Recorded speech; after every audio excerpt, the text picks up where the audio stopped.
This animation is brought to you by the Association of Migraine Disorders. Migraine is not just a headache. It's a complex neurological disease that impacts more than 1 billion people worldwide. You can learn more about migraine at www.migrainedisorders.org.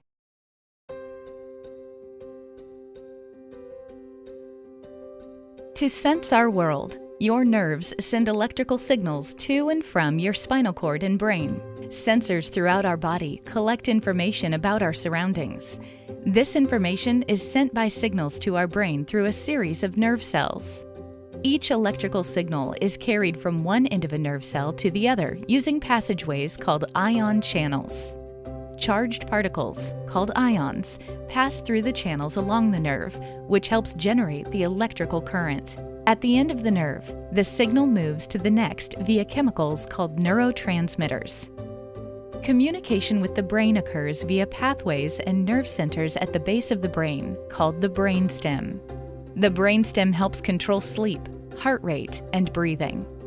Migraine is a disease where one or more parts of this communication system does not function properly. Many sections of DNA, called genes, program ion channels, neurotransmitters, and other structures that support these nerve pathways. In some with migraine, inherited changes to genes, called mutations, can cause the communication system to become hypersensitive.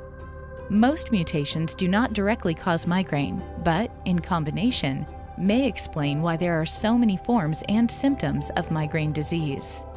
These mutated genes affect the function of other parts of the body.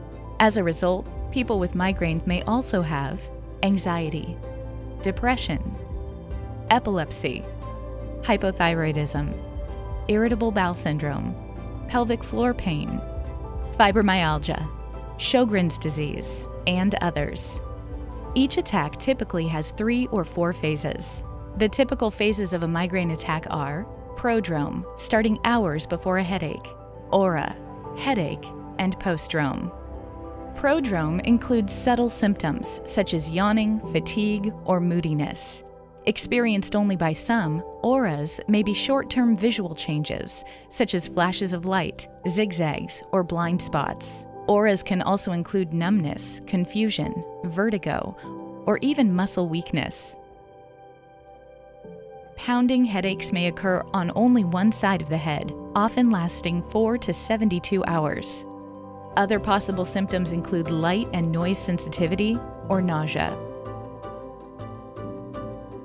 Finally, during postdrome, a person feels like they have a hangover, which lasts another day or 2.